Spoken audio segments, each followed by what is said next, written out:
Hello friends, welcome to ಈಟೇಶ್. ಇವತ್ತು ನಾನು ಶೇರ್ ಮಾಡೋ ರೆಸಿಪಿ ಒಂದು ಮಟನ್ ಲೆಗ್ ರೆಸಿಪಿ, ಅಂದರೆ ಮಟನ್ ಕಾಲು ಪಾಯ. ಈ ಸೇರುವ ಅಂತೂ ತುಂಬ ಚೆನ್ನಾಗಿರುತ್ತೆ. ನಿಮಗೆಲ್ಲರಿಗೂ ಗೊತ್ತು, ಇಡ್ಲಿ, ದೋಸೆ, ಚಪಾತಿ ಎಲ್ಲದಕ್ಕೂ ಚೆನ್ನಾಗಿರುತ್ತೆ. ಮುದ್ದೆಗಂತೂ ತುಂಬ ಚೆನ್ನಾಗಿರುತ್ತೆ. ಇದನ್ನು ಹೆಂಗೆ ಮಾಡೋದಂತ ನೋಡ್ಕೊಳ್ಳೋಣ ಬನ್ನಿ ಫ್ರೆಂಡ್ಸ್. ವೀಡಿಯೋಗೆ ಹೋಗೋಣ. ಅದಕ್ಕೂ ಮುಂಚೆ ನನ್ನ ವೀಡಿಯೋ ಫಸ್ಟ್ ಟೈಮ್ ನೋಡೋದಾದರೆ ಸಬ್ಸ್ಕ್ರೈಬ್ ಮಾಡ್ಕೊಂಡು ನೋಡಿ, ಪಕ್ಕದಲ್ಲಿರೋ ಬೆಲ್ಲೈಕನ್ನ ಪ್ರೆಸ್ ಮಾಡಿ. ನಾನು ಹಾಕೋ ವೀಡಿಯೋ ನಿಮ್ಗೆ ತಕ್ಷಣ ಬರುತ್ತೆ ಫ್ರೆಂಡ್ಸ್. ಬನ್ನಿ ಫ್ರೆಂಡ್ಸ್, ವೀಡಿಯೋಗೆ ಹೋಗೋಣ. ನಾನು ಮೊದಲು ಒಂದು 6 ಕಾಲು ತೊಗೊಂಡಿದ್ದೀನಿ. ಅದನ್ನು ಕ್ಲೀನಾಗೆಲ್ಲ ತೊಳೆದು ರೆಡಿ ಮಾಡಿ ಇಟ್ಟಿದ್ದೀನಿ. ಈಗ ಅದನ್ನು ಕುಕ್ಕರ್ಗೆ ಹಾಕ್ತೀನಿ. ಕುಕ್ಕರ್ಗೆ ಹಾಕಿ ಅದಕ್ಕೆ ಏನೇನು ಬೇಕೋ ಅದೆಲ್ಲ ಹಾಕಿ ಒಂದು 10ರಿಂದ 15 ವಿಸಿಲ್, 20 ವಿಸಿಲು ಇಡೋಣ. ನಾನು ರುಚಿಗೆ ತಕ್ಕಷ್ಟು ಉಪ್ಪು ಹಾಕಿದ್ದೀನಿ, ಅರಿಶಿನ ಪುಡಿ, ಒಂದು ಅರ್ಧ ಸ್ಪೂನು ಬೆಳ್ಳುಳ್ಳಿ ಶುಂಠಿ ಪೇಸ್ಟು, ಒಂದು ಅರ್ಧ ಲೀಟ್ರ್ ನೀರು ಹಾಕಿ ಒಂದು 10ರಿಂದ 15 ವಿಸಿಲ್ ಇಡೋಣ ಸ್ಟೌವಲ್ಲಿ ಇಟ್ಟು.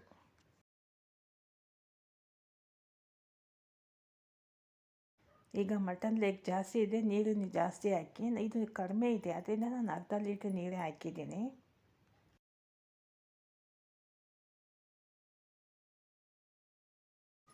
ಈಗ ಸ್ಟವ್ ಮೇಲೆ ಇಟ್ಟಿದ್ದೀನಿ, ವೆಯ್ಟ್ ಎಲ್ಲ ಹಾಕ್ಬಿಟ್ಟೆ. ಈಗ ಅದಕ್ಕೆ ಬೇಕಾಗಿರೋ ಮಸಾಲ, ಮಟನ್ ಮಸಾಲ, ಸಾಂಬಾರು ಈರುಳ್ಳಿ, ಒಂದು ಹಿಡಿಯಷ್ಟು, 1-2 ಏಲಕ್ಕಿ, ಅರ್ಧ ಸ್ಪೂನ್ ಸೋಂಬು, 1 ಸ್ಪೂನು ಜೀರಿಗೆ, ಮತ್ತು ಶುಂಠಿ ಒಂದು ಸ್ವಲ್ಪ, ಬೆಳ್ಳುಳ್ಳಿ, ಗಸಗಸೆ ಇದೆಲ್ಲ ತೊಗೊಂಡು ಚೆನ್ನಾಗಿ ರುಬ್ಕೋಬೇಕು ನೈಸಾಗಿ.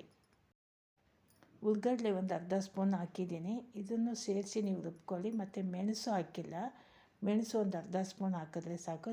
ಮೆಣಸು ಇದು ಮಟನ್ ಜಾಸ್ತಿ ಹಾಕಬೇಕು. ನಾನು ಒಂದು ಅರ್ಧ ಸ್ಪೂನೇ ಹಾಕಿದ್ದೀನಿ, ನೀವು ಬೇಕಾದರೆ 1 ಸ್ಪೂನ್ ಹಾಕ್ಕೋಬೋದು. ಮತ್ತು ಗಸಗಸೆ ಸೇರಿಸಲೇಬೇಕು ಮಟನ್ ಸಾರಿಗೆ, ಆವಾಗಲೇ ಅದು ಟೇಸ್ಟು ಚೆನ್ನಾಗಿರೋದು.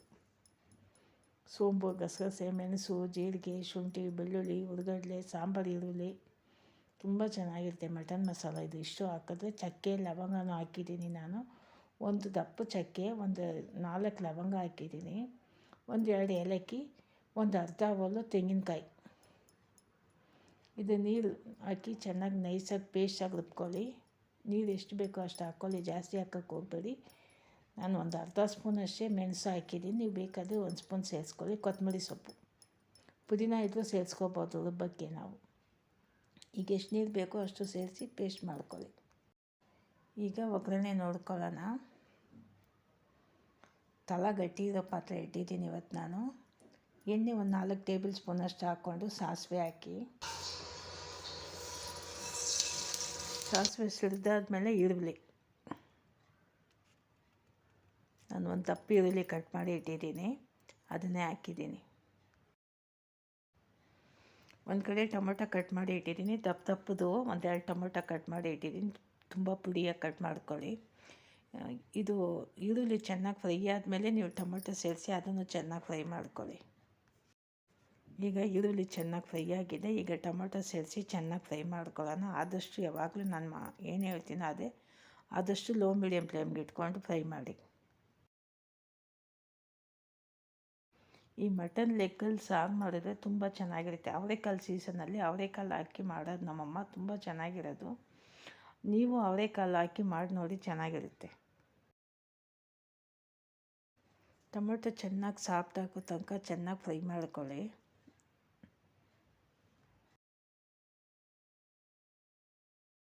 ಈಗ ಟೊಮೊಟೊ ಸಾಫ್ಟ್ ಆಯಿತು. ರುಬ್ಬಿರೋ ಮಸಾಲ ಸೇರಿಸಿ ಇದನ್ನು ಒಂದು 5 ನಿಮಿಷ ಸಿಮ್ಮಲ್ಲೇ ಇಟ್ಟು ಚೆನ್ನಾಗಿ ಫ್ರೈ ಮಾಡ್ಕೊಳ್ಳೋಣ. ಯಾಕಂದರೆ ಫಸ್ಟೇ ನಾವು ಫ್ರೈ ಮಾಡಿಲ್ಲ, ಫಸ್ಟೇ ಫ್ರೈ ಮಾಡಿಕೊಂಡ್ರೆ ಇವಾಗ ಫ್ರೈ ಮಾಡಬೇಕಾಗಿದ್ದೇನಿಲ್ಲ. ನಾನು ಹಂಗೆ ರುಬ್ಬಿದೆ, ಅದರಿಂದ ಈಗ ಮತ್ತೆ ಈ ಮಸಾಲಾನ ಚೆನ್ನಾಗಿ ಫ್ರೈ ಮಾಡ್ಕೋಬೇಕು. ಆವಾಗಲೇ ಟೇಸ್ಟು ಚೆನ್ನಾಗಿರೋದು. ಮಟನ್ ಸಾರು ಅಂದರೆ ಟೇಸ್ಟು ತುಂಬ ಚೆನ್ನಾಗಿರುತ್ತೆ. ಇದು ಹಂಗೆ ಮಸಾಲ ತುಂಬ ಚೆನ್ನಾಗಿರುತ್ತೆ. ಈ ಮಸಾಲ ಚೆನ್ನಾಗಿ ಘಮ ಬರ್ತಾಯಿದೆ ಫ್ರೈ ಆಗ್ತಾ ಆಗ್ತಾ. ಫ್ರೆಂಡ್ಸ್, ಮಟನ್ ಸಾರು ಅಂದರೆ ತೆಂಗಿನಕಾಯಿ ರುಬ್ಬ ಹಾಕಬೇಕು, ಆವಾಗಲೇ ಅದು ಚೆನ್ನಾಗಿರೋದು ಮಟನ್ ಸಾರು. ಅದಕ್ಕೆ ಒಂದು ಸ್ವಲ್ಪ ಜಾಸ್ತಿನೇ ಸೇರಿಸ್ಕೋಬೋದು ನೀವು, ತೆಂಗಿನಕಾಯಿ ಬೇಕಾದರೆ ಚೆನ್ನಾಗಿರುತ್ತೆ. ನಾನು ಒಂದು ಸ್ವಲ್ಪ ಎಷ್ಟು ಬೇಕೋ ಅಷ್ಟೇ ಸೇರಿಸಿದ್ದೀನಿ. ಈಗ ಎಲ್ಲ ಫ್ರೈ ಆಯಿತು. ನಿಮ್ಮ ಖಾರ ಎಷ್ಟು ಬೇಕೋ ಅದಕ್ಕೆ ತಕ್ಕಷ್ಟು ಸಾರಿನ ಪುಡಿ ಸೇರಿಸ್ಕೊಳ್ಳಿ. ನನಗಿಷ್ಟು ಸಾಕು, 1 ಟೇಬಲ್ ಸ್ಪೂನ್ ಅಷ್ಟು ಹಾಕಿದ್ದೀನಿ. ಇದು ಸರಿಯಾಗಿರುತ್ತೆ ಈ ಅಳತೆಗೆ. ಅದು ಚೆನ್ನಾಗಿ ಒಂದು 2-3 ನಿಮಿಷ ಫ್ರೈ ಮಾಡ್ಕೊಳ್ಳಿ. ಆಮೇಲೆ ನೀವು ಬೇಯಿಸಿಟ್ಟಿರೋ, ಕುಕ್ಕರಲ್ಲಿ ಬೇಯಿಸಿಟ್ಟಿರೋ ಮಟನ್ ಲೆಗ್ಗು ಅದನ್ನು ಸೇರಿಸ್ಕೊಳ್ಳಿ. ಆ ನೀರು ಸಮೇತ ಸೇರಿಸ್ಕೊಳ್ಳಿ, ಆವಾಗಲೇ ಟೇಸ್ಟು. ನೀರು ಮಾತ್ರ ಜಾಸ್ತಿನೇ ಸೇರಿಸ್ಕೊಳ್ಳಿ, ಚೆನ್ನಾಗಿರುತ್ತೆ. ಹೆಂಗಂದರೆ ಇದು ಒಂದು ಸ್ವಲ್ಪ ತೆಳ್ಳಗಿದ್ರೇ ಚೆನ್ನಾಗಿರೋದು. ಅದಕ್ಕಂತ ತುಂಬ ತೆಳ್ಳಗೂ ಇರಬಾರ್ದು, ಒಂದು ಸ್ವಲ್ಪ ಜಾಸ್ತಿ ಸೇರಿಸ್ಕೊಳ್ಳಿ. ಯಾಕಂದರೆ ನಾವು ಕಾಯೆಲ್ಲ ರುಬ್ಬಾಕಿದ್ದೀವಿ. ರುಚಿಗೆ ತಕ್ಕಷ್ಟು ಉಪ್ಪು ಸೇರಿಸ್ಕೊಂಡು ಚೆನ್ನಾಗಿ ಕುದಿಸಿ ಒಂದು 5ರಿಂದ 10 ನಿಮಿಷ ಸಿಮ್ಮಲ್ಲಿಟ್ಟು ಎಣ್ಣೆ ಸಪ್ರೇಟ್ ಆದಮೇಲೆ ಸ್ಟವ್ ಆಫ್ ಮಾಡಬೇಕು. ರುಚಿಗೆ ತಕ್ಕಷ್ಟು ಎಣ್ಣೆ ಹಾಕಿದ್ದೀನಿ, ಉಪ್ಪು ಹಾಕಿದ್ದೀನಿ. ಎಣ್ಣೆ ಸಪ್ರೇಟ್ ಆದಮೇಲೆ ಸ್ಟವ್ ಆಫ್ ಮಾಡೋದು ಅಷ್ಟೇ. ಇಡ್ಲಿ, ದೋಸೆ, ಚಪಾತಿ, ಮುದ್ದೆ ಮತ್ತು ಶಾವ್ಗೆಗೆ ಈ ಸಾರು ತುಂಬ ಚೆನ್ನಾಗಿರುತ್ತೆ. ಪಾಯ ಸೇರ್ವ ಹೆಂಗಾದ್ರೂ ಅನ್ಬೋದು, ನಮ್ಮ ಇಷ್ಟಕ್ಕೆ. ಆದರೆ ಇದು ಪಾಯನೇ, ಇದು ತುಂಬ ಚೆನ್ನಾಗಿರುತ್ತೆ. ಇದೊಂದು ಸ್ವಲ್ಪ ತೆಳ್ಳಗೆ ಮಾಡಿದ್ದೀನಿ ಇವತ್ತು. ಮಟನ್ ಲೆಗ್ ಅಂದರೆ ತುಂಬ ಫೇಮಸ್ಸು, ಆ ಸಾರು ಅಷ್ಟೇ ಚೆನ್ನಾಗಿರುತ್ತೆ. ಫ್ರೆಂಡ್ಸ್, ಇದು ಸಾರು ಕುದೀತಾ ಕುದೀತಾ ವಾಸನೆ ಅಂತೂ ತುಂಬ ಚೆನ್ನಾಗಿ ಬರುತ್ತೆ ನೋಡಿ. ಹೆಂಗೆ ವಾಸನೆ ಅಷ್ಟು ಚೆನ್ನಾಗಿ ಬರ್ತಾಯಿದೆ. ಎಣ್ಣೆ ಈಗ ತಾನೇ ಸಪ್ರೇಟ್ ಆಗ್ತಾಯಿದೆ. ಫಸ್ಟು ನೊರೆ ಕಡಿಮೆ ಆಗಬೇಕು. ನೊರೆ ಕಡಿಮೆ ಆಗಿ ಎಣ್ಣೆ ಸಪ್ರೇಟ್ ಆದಮೇಲೆ ಸ್ಟವ್ ಆಫ್ ಮಾಡೋದಷ್ಟೇ.